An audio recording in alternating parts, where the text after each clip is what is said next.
is now being recorded. Pronto, perfeito. Então, pessoal, como eu estava aqui já introduzindo para vocês, esse é um momento que nós teremos um aulão de física voltado para o Enem. E vamos falar de um assunto, né, bem diferenciado, que geralmente não é abordado em sala de aula. Eu sou o professor Wellerson Pires Lima, aqui da nossa escola, deputado Francisco de Almeida Monte, sou professor de Física.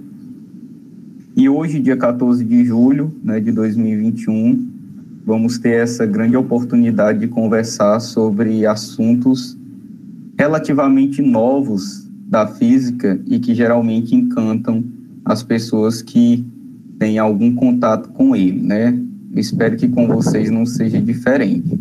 Teremos aproximadamente 1 hora para nós podermos aproveitar esse momento. E vocês que agora estão online aqui, diferentemente de quem agora esteja nos assistindo pelo YouTube, pelas redes sociais da escola, vocês que agora estão online, vocês têm também uma grande oportunidade de tirar dúvidas. Então, a qualquer momento que vocês tiverem alguma dúvida, vocês escrevam no chat, tá bom? Ou também pode ligar o áudio e fazer perguntas. A ideia é que a gente aqui vá dialogando mesmo, tá bom? Então, vamos lá iniciar. E se em algum momento vocês perceberem que a conexão caiu, aí vocês escrevam também no chat, que eu estou acompanhando aqui por 2 aparelhos para evitar, exatamente essas quedas. Então, vocês, é só dar um sinal, professor, não estou vendo nada. Aí, a gente dá um jeito e resolve. Perfeito? Então, lá vamos nós, Então, pessoal, olha, o assunto de hoje é, como eu estava falando para vocês agora há pouco, é física moderna, Aí, física moderna, eu já coloco aí uma imagem aí que é um papel de parede, para algumas pessoas, porque tem tudo a ver com ela.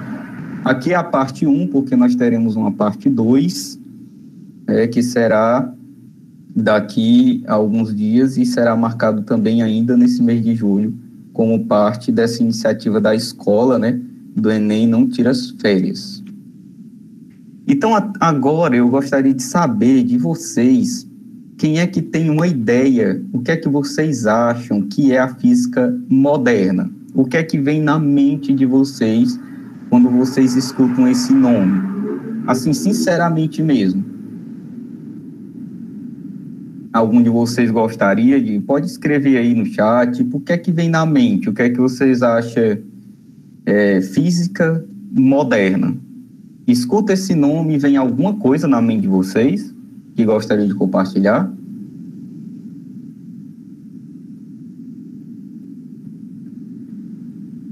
Pronto, Hugo Marx, descobertas mais atuais. Pronto, mais alguém, é isso aí. O moderna, o que é que vem na cabeça, O que é que vem na nossa mente?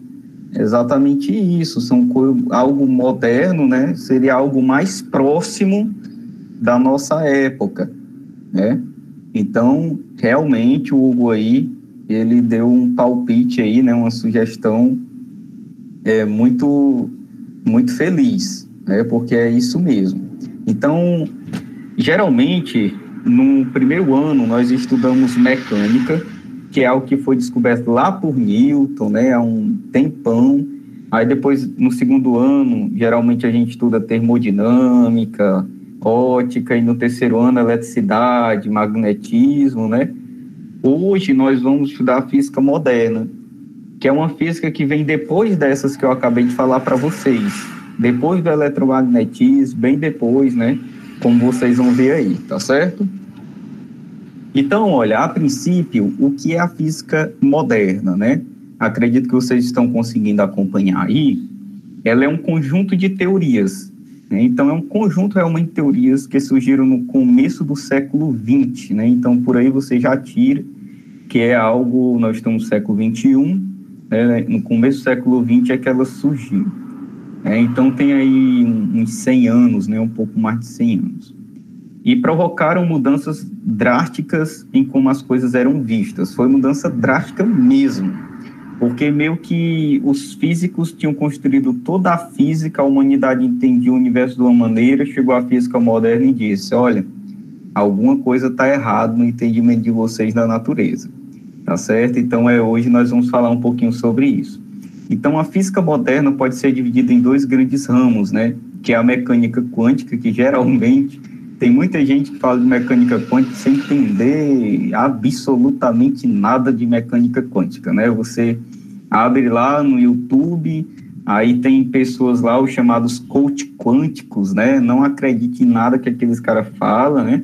Por causa que aquilo tudo é tudo ilusão mesmo. Usam a palavra quântica para chamar atenção, para ganhar ibope, né? Então, assim, hoje eu espero mostrar para vocês um pouquinho do que é realmente a mecânica quântica. Nós não vamos aqui fazer contas e cálculos. Aqueles que tiverem interesse, né, passa no Enem, se inscreve no curso de Física aí, que você vai se encantar com a beleza completa, né, dessa mecânica quântica, ou no curso de Engenharia, quem tiver interesse nisso. Quem não tiver interesse, vamos estudar agora, pensando nas questões do Enem, né, que já está abordando esse tipo de física. Então, é a mecânica quântica e a outra é a relatividade, tá certo? Geralmente, algumas pessoas já assistiram a algum documentário. Aí, documentário, tudo bem, você vai lá, né, algo direitinho ali, com alguns cientistas, você já pode confiar. Mas vídeo de YouTube de coach quântico, né, são pessoas que usam aí da palavra quântica para ganhar dinheiro, né, e para enganar algumas pessoas. Pois bem, mas com todo respeito, né, a quem exerce isso, né. Então, olha, na mecânica quântica, tá certo, que é o primeiro ponto, é o efeito, né, é praticamente feito o estudo das partículas muito, muito pequenas, que não se comportam de acordo com a mecânica clássica.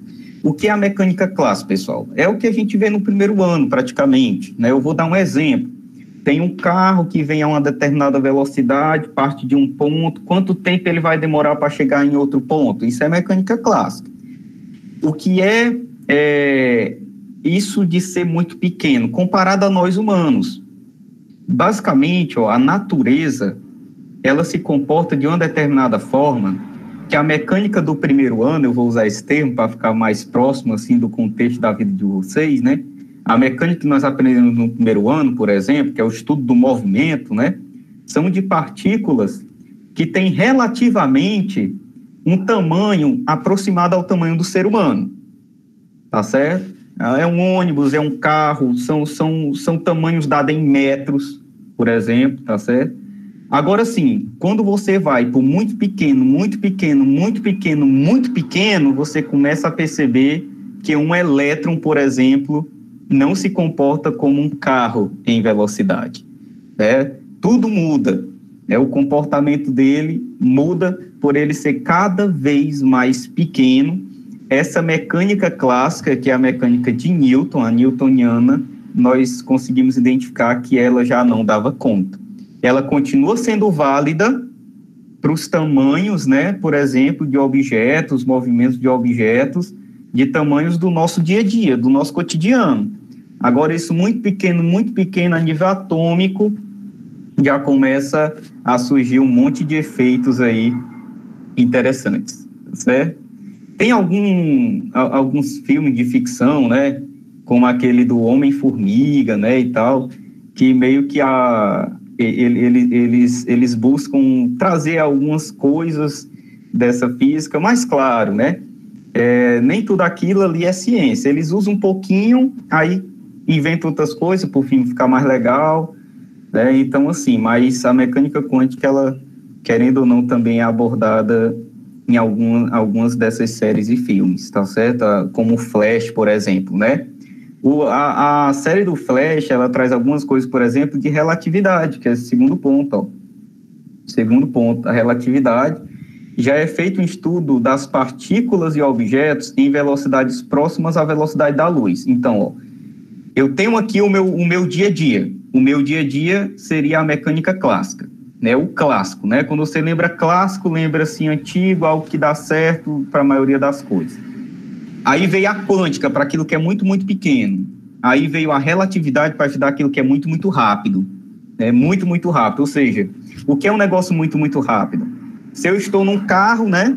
Aí tá lá um carro, 100 km por hora, 120 km por hora, eu já acho que é rápido, mas nós não estamos falando dessa rapidez que você acha. É algo muito mais além, entendeu? Se um carro tá ali a 100 km por hora, nós estamos falando aqui de velocidades, meu povo, perto de 300 mil km por hora, tá certo? Não é 100 km por hora, não, 300 mil km por hora. Então, quem é que... E aí, professor Welles, quem é que se move a uma velocidade como essa? Nós vamos já ver, tenha calma, né?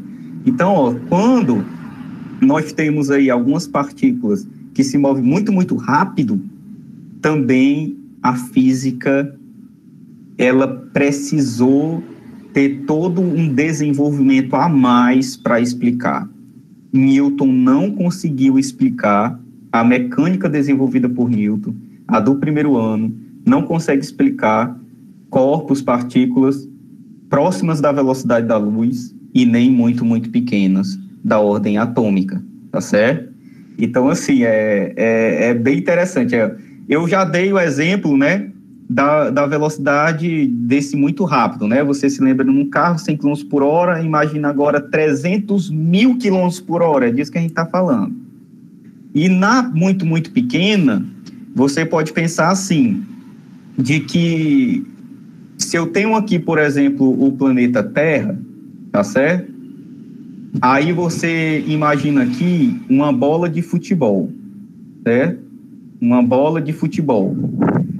Da mesma ordem, minha gente, que a bola de futebol tá para o planeta Terra, né? É o que a gente estaria, né, agora estudando essas coisas muito, muito pequenas em relação à bola de futebol. Vou repetir o raciocínio. Qual é o tamanho de uma bola de futebol para o planeta todo da Terra? A bola não é muito, muito pequena, né? Comparada ao tamanho do planeta? Pois bem, nós estamos aqui falando dessas partículas muito pequenas como se ela fosse uma bolinha de futebol comparado à verdadeira bola de futebol que é comparada à Terra. Ou seja, eu tenho um planeta Terra que é de um tamanho. A bola de futebol é muito, muito pequena, muito menor do que a Terra, né? E essa partícula pequena que eu estou falando que a mecânica quântica estuda é ainda mais pequena comparada à bola de futebol. É como se a bola de futebol fosse a Terra e essa partículazinha fosse muito, muito pequena. Deu para entender? Esse raciocínio que eu quis falar aqui me deu um retorno aí, né? Porque é importante que a gente tenha esse feedback, né? Então, assim, é um negócio muito pequeno mesmo, tá certo? Se você morasse numa bola de futebol, você estaria lá jogando de futebol com um elétron, né? Então, é isso que eu quero dizer. Aí, olha, aí você pode perguntar, mas por que, né, que muda tanto? Vamos já, né? Vamos já ver. Então, olha, só lembrando aqui que a velocidade que a gente está falando, né, que no caso seria a velocidade da luz, né, ou seja, objetos que se aproximam dessa velocidade, a velocidade da luz, que relação é essa, né? A luz, velocidade, né? Imagina realmente que a velocidade é composta de partículazinhas, a luz é composta de partículazinhas que estão viajando a uma velocidade. Qual é a velocidade dela? Que é experimental. 299.792.458 metros por segundo. É em torno de 300 mil quilômetros, tá certo? É em torno de 300 mil quilômetros por segundo, né? Por segundo. Eu tinha falado hora, né? Mas só corrigindo por segundo. E é bem rápido mesmo, né? Às vezes a gente tem o costume de falar hora, né? Quilômetros por hora, lembrando do exemplo do carro. A velocidade da luz é aproximadamente 300 mil quilômetros por segundo. Então, em um segundo, ela viaja 300 mil quilômetros. É uma velocidade extraordinária, né? Então, olha, nós começamos falando agora dessa mecânica quântica, né? Então, o objeto de estudo dessa teoria são partículas muito pequenas, como eu falei, que estão abaixo da escala atômica, como, por exemplo, os elétrons, prótons e outras partículas subatômicas, né? O que é subatômicas? Que elas estão ali, ela constitui o átomo, por exemplo, né? Elétrons, prótons, partículas negativas, partículas positivas. Então, essa teoria, né, consegue explicar fenômenos que antes não podiam ser explicados, como, por exemplo, a radiação de corpo negro, né? Esse nome, quem sabe, aparece em alguma questão aí, e também as órbitas estáveis dos átomos, né? Porque é que as órbitas que o meu elétron fica orbitando o meu átomo é estável, né? Também ela explica. Então, essa mecânica quântica, ela recebe esse nome devido ao termo quantização, minha gente.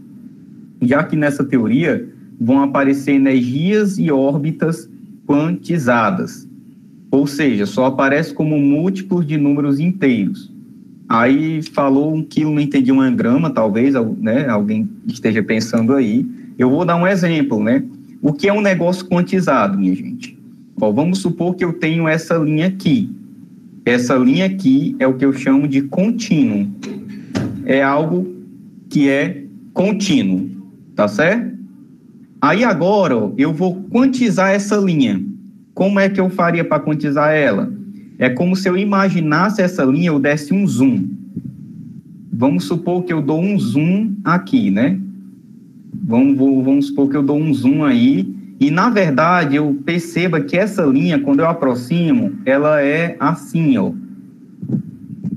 Ela é algo pontilhado, tem espaços, entendeu? Isso aqui, se ela for assim, é quantizado.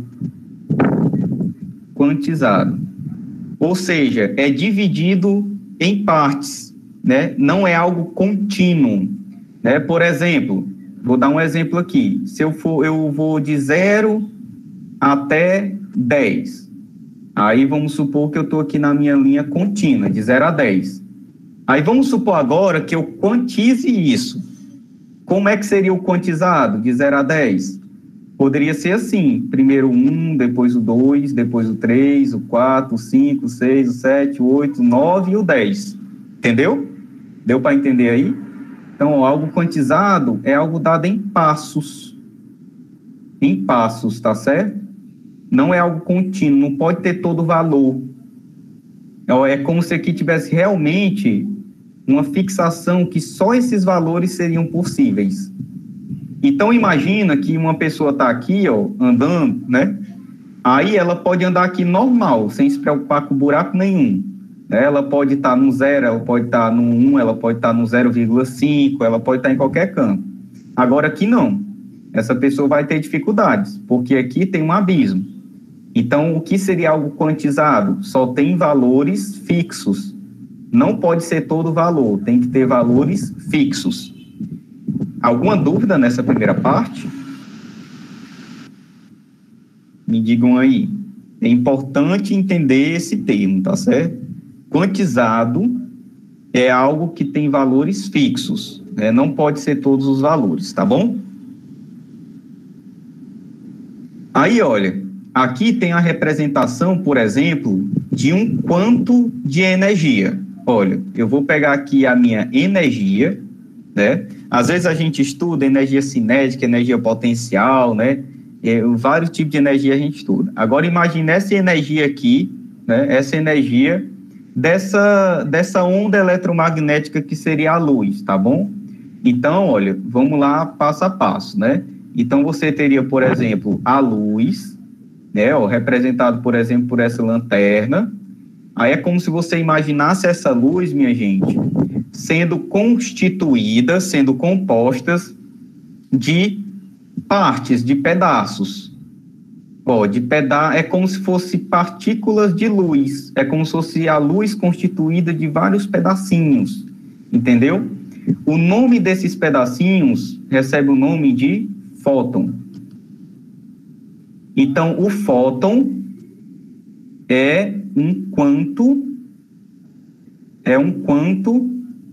de luz.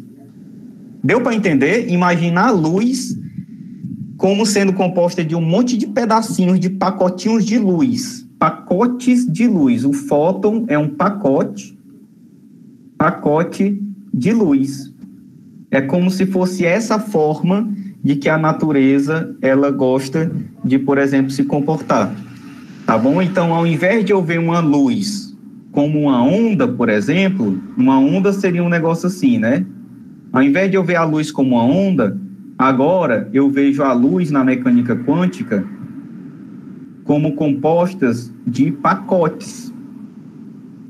Deu para entender essa parte? Me digam aí, essa parte da quantização da luz. Vários pacotinhos de luz. Isso é o fóton. Alguém gostaria de perguntar alguma coisa? Pronto. O tamanho do fóton, ele vai variar, tá certo? A gente não fala de tamanho exatamente. A gente fala de comprimento de onda, né? O Hugo perguntou qual tamanho tem um fóton. Aí, Hugo, a gente vai ver que o fóton, que é esse pacotinho, ele vai depender, a gente geralmente fala, não de tamanho, mas de comprimento de onda, tá certo? Isso, é o lambda, exatamente, muito bem. Então, minha gente, com aí uma outra dica, né? Para ficar interessante esse negócio também, né? Ó, imagina que você está aqui num átomo, certo? Aí, ó, esse aqui é um elétron, esse vermelho aqui, ó. Vamos supor que ele é um elétron. Certo? Ó, esse vermelhozinho aqui, que vocês estão vendo aí. Aí ele está em uma determinada órbita atômica. Tá certo? Ele começa aqui. É possível, minha gente, que esse elétron ele vá para uma outra órbita atômica. Ó, essa é a órbita atômica inicial, por exemplo, e essa daqui, ó, seria uma final, nesse meu exemplo. Aí, olha, se o elétron ele está aqui numa órbita superior e ele desce para essa daqui e vem para essa inferior, a gente chama isso daqui de decaimento também, tá certo? Então, vamos supor que ele decai, o elétron, ele está numa órbita com uma determinada energia, aí ele parte para essa órbita mais para dentro, tá certo? Aí, olha, como é que geralmente a gente diz quando isso acontece? Quando isso acontece, ele libera uma quantidade de energia que seria exatamente o fóton. Né? Isso aqui também é uma coisa interessante que a mecânica quântica consegue explicar, tá bom? E essa história aqui dos elétrons decaindo, liberando energia, minha gente, é o que a gente também conhece como radiação.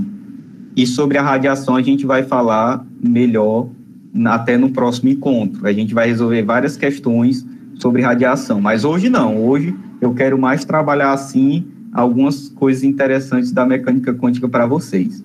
E nós vamos para a primeira questão, que quem estava no primeiro, né?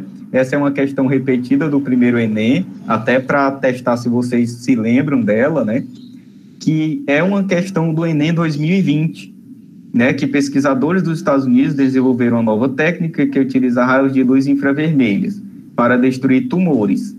Primeiramente, o paciente recebe uma injeção de versões modificadas de anticorpos que tem a capacidade de grudar apenas nas células cancerosas.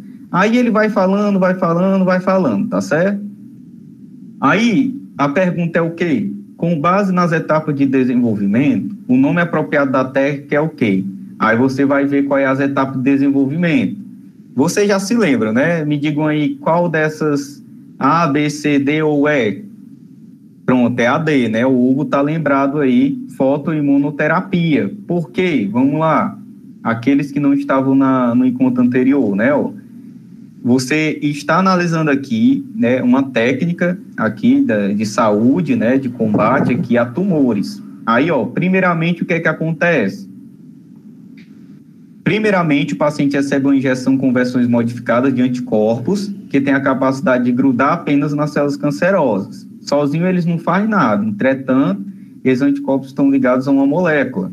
Ó, molécula denominada isso aqui, que funcionará como uma microbomba, né? Que vai destruir o câncer. Em seguida, o paciente recebe raios infravermelhos, olha aí, infravermelhos. Esses raios penetram no corpo e chegam até a molécula, que é ativada e libera uma substância que ataca as células cancerosas, né? Aí, com base nas etapas, qual é o nome dessa técnica? A radioterapia não é, porque ele não falou nada de ondas de rádio. A cromoterapia também não é, porque ele também não falou nada que envolva esse nome. A quimioterapia, a pessoa pode até ficar em dúvida, né? Mas ele não falou de algo químico, não. E a terapia magnética também não é, porque ele não falou nada de magnetismo. Mas ele falou o quê? De raios infravermelhos. Raios infravermelhos é luz. Aí você se lembra dos raios infravermelhos, você se lembra da luz e você se lembra o quê? Que os pacotes de luz, os pacotes de ondas eletromagnéticas é chamado de fóton. Então, olha, você vê aqui foto, imuno, por que é imuno? Porque quer aqui uma certa imunidade, fotoimunoterapia. Alguém ficou com dúvida nessa explicação? O segredo era o foto. Você saber que envolvendo ondas eletromagnéticas, certo? O que é uma onda eletromagnética, né? A luz é uma onda eletromagnética, por exemplo, tá certo? Então, raios infravermelhos são ondas eletromagnéticas e o fóton é um pacotinho. Então, a D é a correta. Tá bom? Essa daqui é a minha alternativa correta. Podemos ir adiante? Agora pronto. Aí, olha, aqui é para vocês estudarem. Aí agora eu gostaria que vocês me dissessem a solução dessa questão. Um fato corriqueiro ao se cozinhar arroz. Imagina você cozinhando arroz, né? Hoje mesmo eu cozinhei arroz.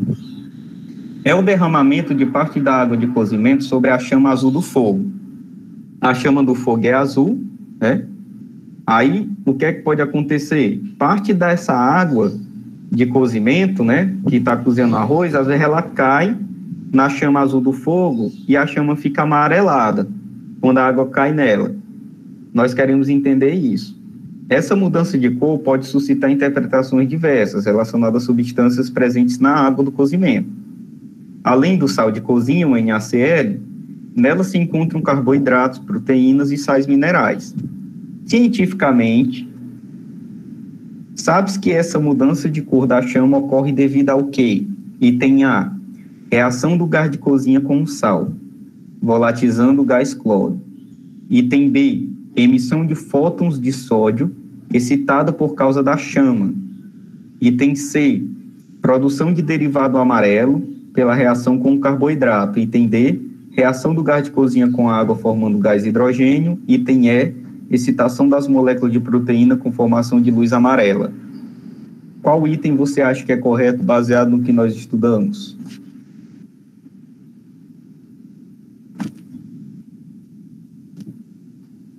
Pensem um pouquinho. Quem é que se atreve aí?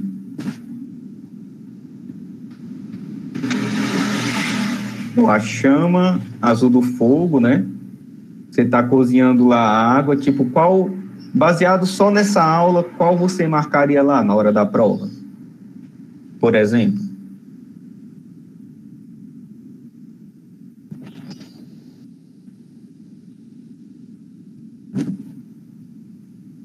Eu vou explicar, tá certo? Eu vou explicar para ficar melhor.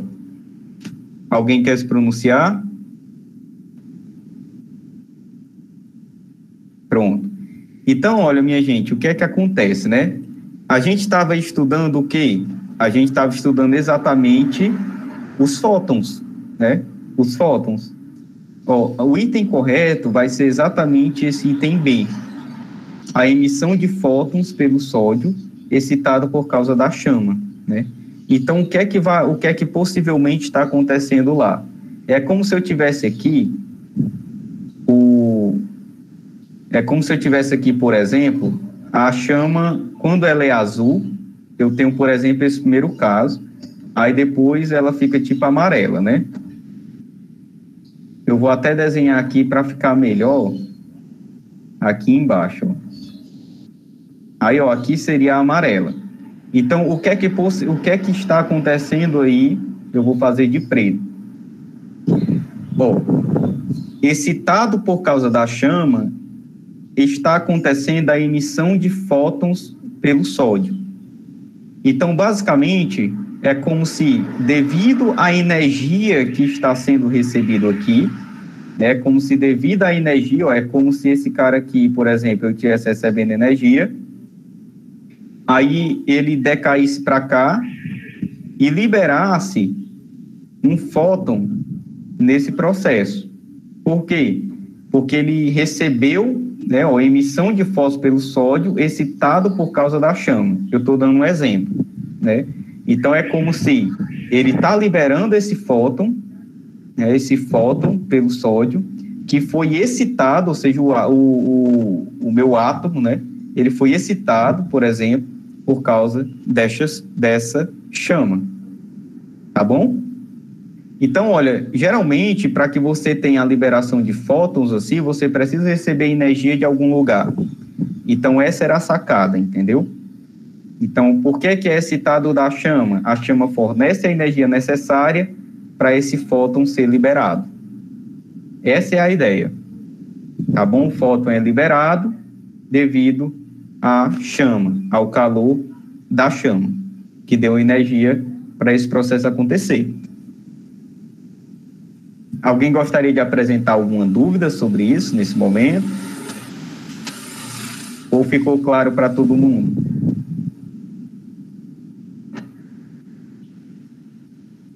Pronto, tranquilo, né? Ó, aí aqui tá bom, a explicação até de forma resumida, né? Como a energia é quantizada nos átomos, ocorre a transição de elétrons de um nível específico de energia para outro nível específico de energia, liberando um fóton para cada transição de uma energia para outra, né? É o que eu acabei de falar. Agora, pessoal, como nós temos um tempo bom aí, também eu gostaria de falar sobre essa radiação de corpo negro, né? Que negócio é esse, né? Aí eu trouxe aqui, minha gente, um exemplo que eu acredito que você já deve ter visto pelo menos uma vez na vida. Eu não sei se aqui vocês têm aquelas chapas, eu não sei se vocês têm na casa de vocês aquelas chapas que o pessoal às vezes usa para assar carne, né? Mas eu trouxe até aqui um exemplo para que vocês possam se lembrar melhor. Quando você tem, por exemplo, né, uma chapa metálica ou algo desse tipo aí, e você deixa ela submetida a uma determinada energia, né, a um calor e tudo, ela vai ficando vermelha. Acho que você já deve ter visto isso em algum lugar. Ela vai mudando a cor, vai ficando vermelha. Às vezes, geralmente é preta, aí vai ficando vermelho de tão quente que tá, né? Ou seja, ela tá ali emitindo um determinado calor, e essa emissão de calor, né, de energia, tem a ver com a cor dela. O que é um corpo negro? Um corpo negro, de forma geral, é um objeto que ele absorve toda a radiação incidente nele. Ele absorve. Tudo que é de radiação, ele absorve totalmente, tá certo? Mas ele remite essa radiação na forma de energia térmica. Então, ele emite na forma de energia térmica. Tá bom? Aí, olha, por que é que eu estou falando desse negócio? Porque no século XX, minha gente, existe um problema da radiação do corpo negro chamado catástrofe do ultravioleta. Eu não vou dar muitos detalhes sobre esse problema, mas por que é que eu estou trazendo ele aqui de uma forma superficial? Porque possivelmente pode acontecer que em uma das questões, às vezes o Enem gosta de trazer algumas coisas históricas, tá certo? Então você já registra aí na memória. A mecânica clássica, ela não conseguia explicar a radiação do corpo negro. Foi preciso vir a mecânica quântica para explicar a radiação do corpo negro. Quem tiver mais curiosidade, tem vários vídeos no YouTube, por exemplo. No propósito da aula de hoje, eu não vou detalhar. Eu só gostaria que vocês registrassem isso. A radiação do corpo negro, ela é explicada somente pela mecânica quântica, tá certo? Assim, sendo bem geral, tá certo? Como é que essa radiação, ela foi explicada? O físico Max Planck, né, nasceu em 1958, faleceu em 1947, solucionou esse problema com a quantização da energia emitida por esse corpo negro. Como é esse negócio, né, pessoal? Ó, imagina, ó, aqui eu tenho um eixo das minhas energias, então a energia ela está crescendo para cima, tá bom? Então, o que é que ele conseguiu desvendar? Ele conseguiu desvendar, minha gente, que essa radiação do corpo negro, ela era feita de modo que a energia emitida, liberada, né, por esse corpo negro, ela era quantizada. Lembram o que era quantizado? Aquelas etapas, quantizados são degraus. Eu não tenho uma rampa contínua, eu tenho degraus. Então, olha, eu poderia ter uma energia zero, eu poderia ter uma energia com esse valor de 1 HF, de 2 HF, 3 HF, 4 HF e assim por diante. Eu nunca poderia ter uma energia desse valor aqui, ó, do meio, nunca.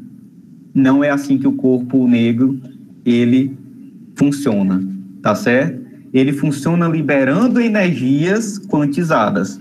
Só essa informação, você que está no ensino médio, a grande maioria dos alunos nunca nem ouviram falar e nunca vão ouvir falar se não entrar na universidade. E na aula de hoje nós estamos tendo essa oportunidade. O corpo negro, a radiação dele é quantizada. O que é esse HF, professor? O HF, minha gente, nada mais é do que o H, que é chamado de uma constante de Planck. Ela não muda o valor, ela sempre é 4,13 vezes 10 a menos 5 eletronvolts, certo? Por segundo. É uma constante mesmo, uma constante, igual a 1, 2, né? Ela é 4, ela tem esse valor. E o F é a frequência do fóton. Aí aqui eu pego aquela pergunta lá até do Hugo, né? Geralmente, Hugo, você perguntou o tamanho do fóton, né? O fóton, ele tem essa coisa interessante, que ele mistura onda e mistura partícula no entendimento dele. Frequência, geralmente, a gente estuda a frequência de uma onda, comprimento de onda de uma onda, né? Mas aqui é realmente a frequência. Eu acredito que se vocês quiserem até, por exemplo, rever isso, tem vários vídeos bons no YouTube também. Por exemplo, frequência de uma onda, aí vai lá aparecer, por exemplo, a cordas, frequência em cordas, frequências de ondas sonoras. Um exemplo de frequência de ondas, as ondas de rádio. Quando você quer estudar um rádio, você sintoniza o seu rádio na frequência que está sendo emitida pela agência de rádio e por aí vai. Aí você sintoniza na frequência de rádio, né? Então, as ondas eletromagnéticas, como a frequência de rádio, as ondas de rádio, elas têm frequência, tá certo?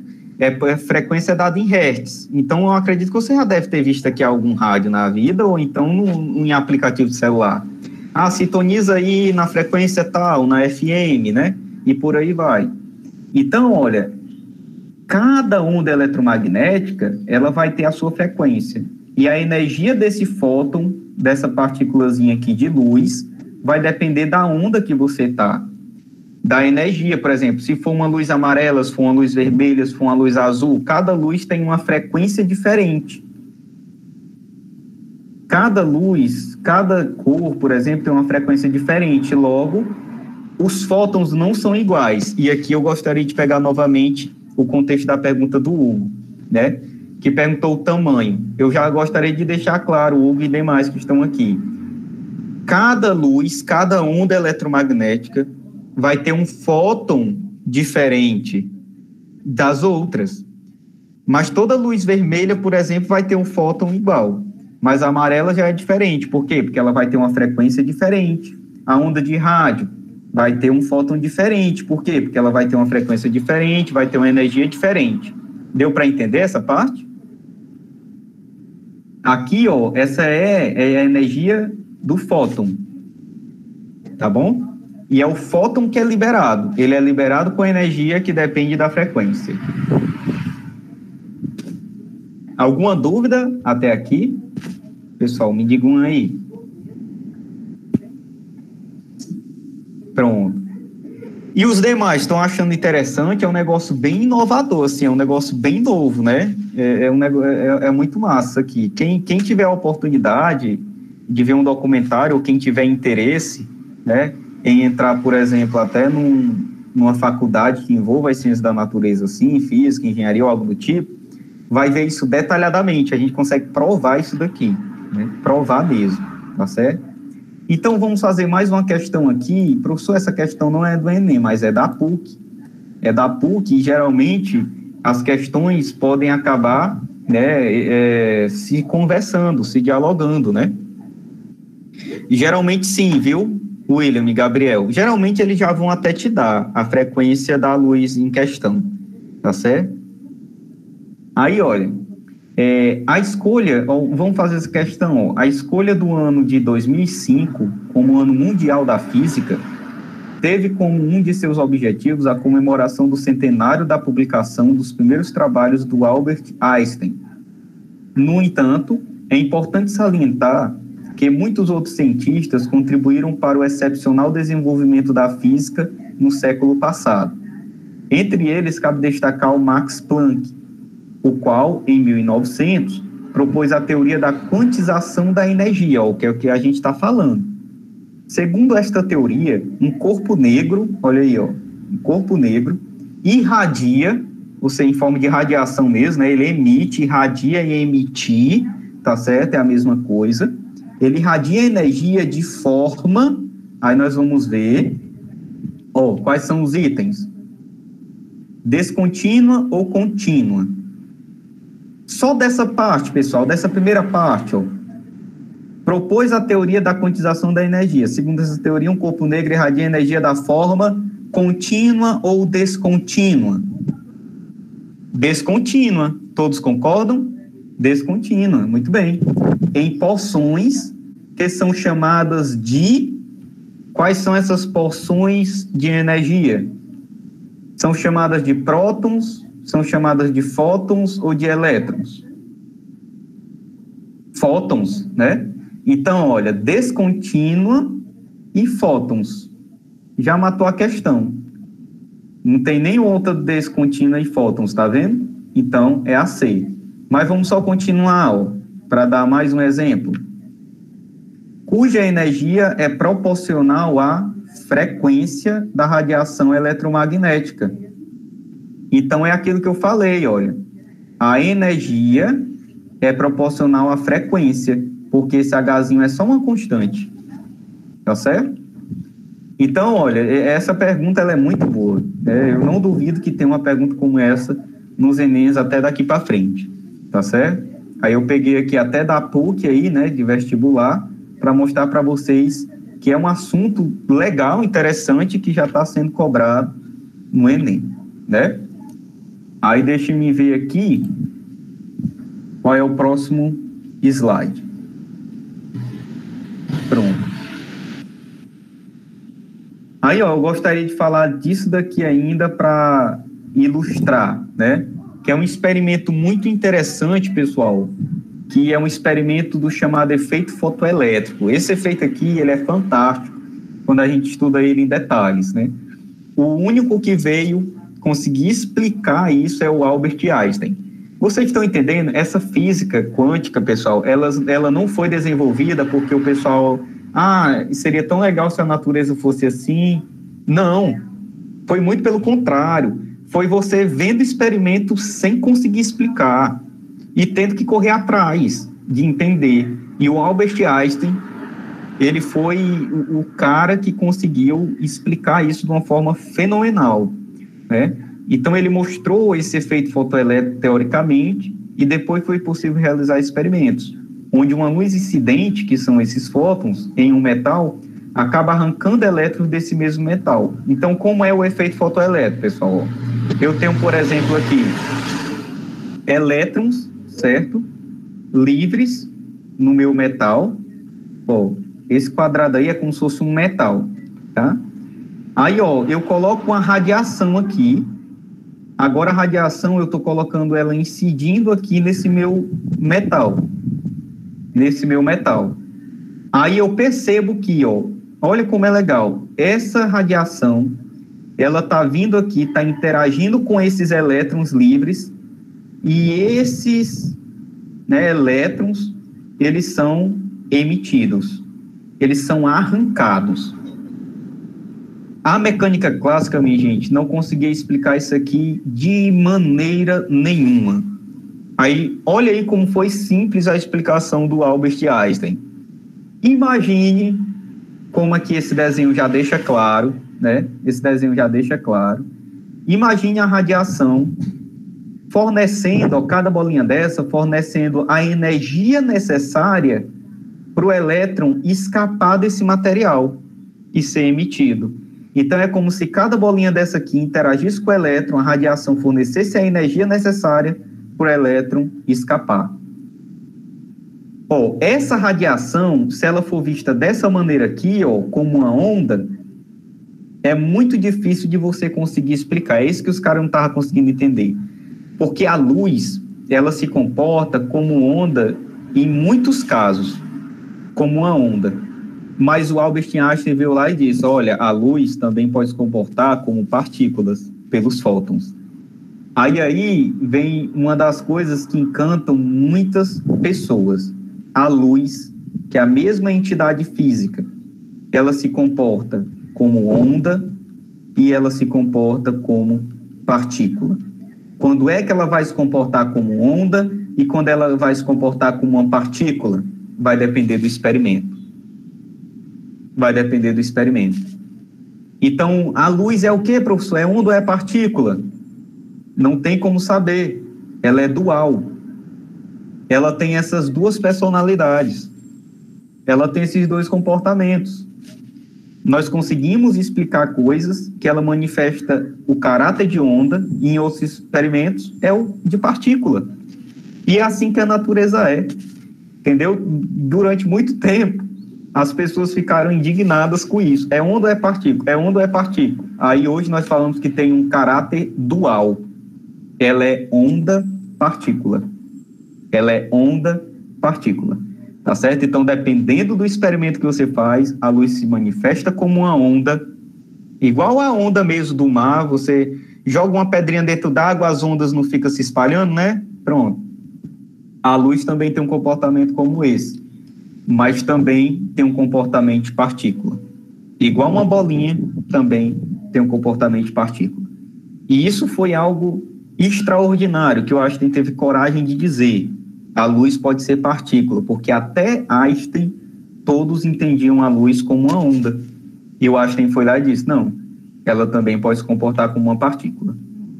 Tá certo? Então, eu acho isso aqui sensacional, né? Esse camarada aqui, né, ele era sempre muito engraçado, tá certo? Esse Albert Einstein, né? Aí, ó, uma formulazinha aqui para vocês ficarem meditando aí, nós não vamos resolver questão sobre isso, é só para mostrar para vocês, pessoal, como a fórmula simples desse jeito mudou totalmente e deixou tanta gente totalmente assim impressionado com o comportamento das ondas eletromagnéticas como partículas, né? Essa fórmula, ela relaciona essa dualidade da onda com o fóton, da onda com a partícula. Por quê, professor? Porque, ó, o lambda aqui que o Hugo estava falando, ó. O lambda aqui é o meu comprimento de onda, certo? Ó, o nome já diz, né? Comprimento de onda, tem caráter de onda, né? E o P é o momento do fóton. O que é o momento do fóton, minha gente? Eu não sei se vocês estudaram no primeiro ano. O momento, geralmente, é a massa vezes a velocidade. Isso tudo aqui é descrição de partícula, não tem para onde correr. É partícula, até carro, se você quiser ver a colisão de uma bicicleta com um caminhão, quem é que vai acabar destruído numa colisão de uma bicicleta com um caminhão? Me digam aí. Uma bicicleta com um caminhão, quem é que fica esbagaçado?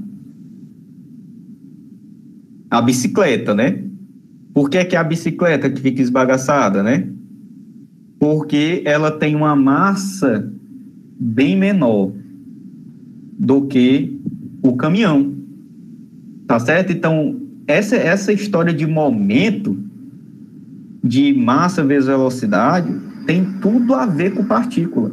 Essa equação aqui, pessoal, ela revolucionou porque ela relaciona partícula com onda.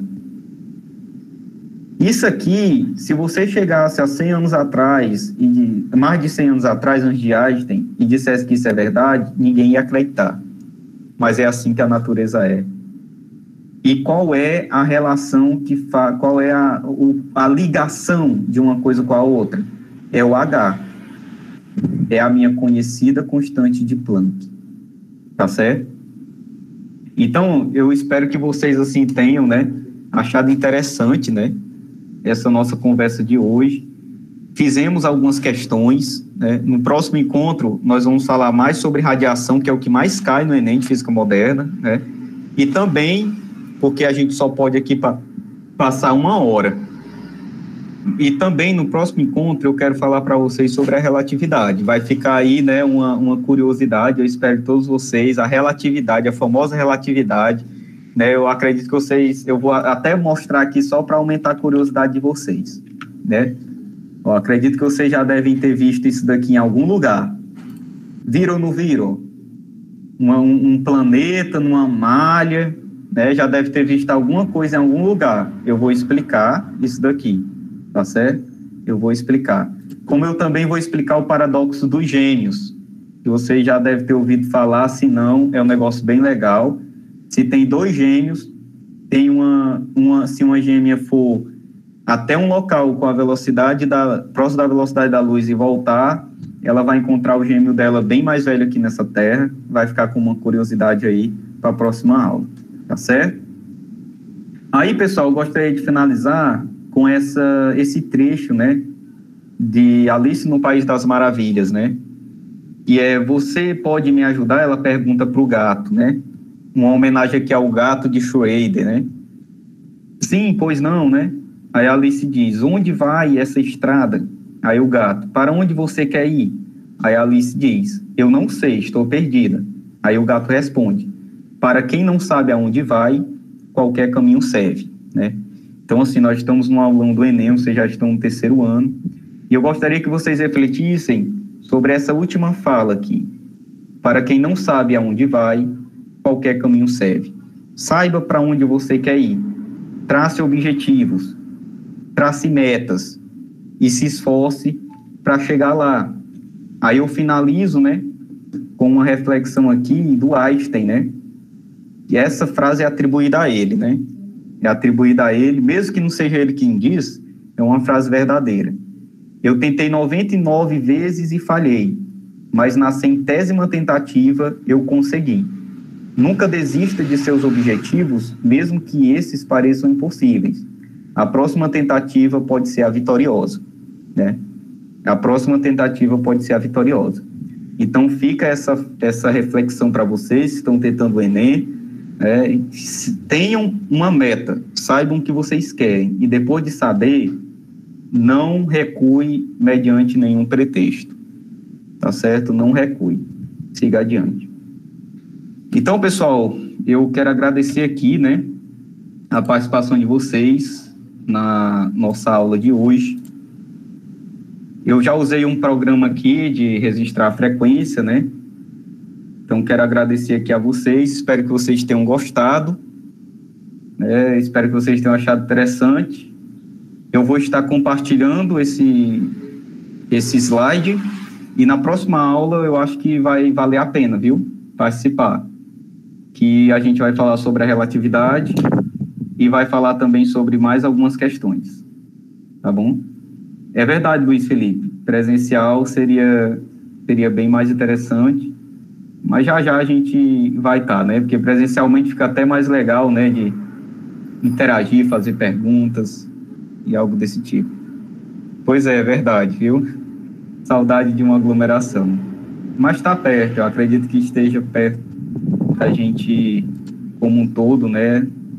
Passar por essa fase. Pois valeu, pessoal, né? Agradeço e até a próxima, tá bom? Bons estudos.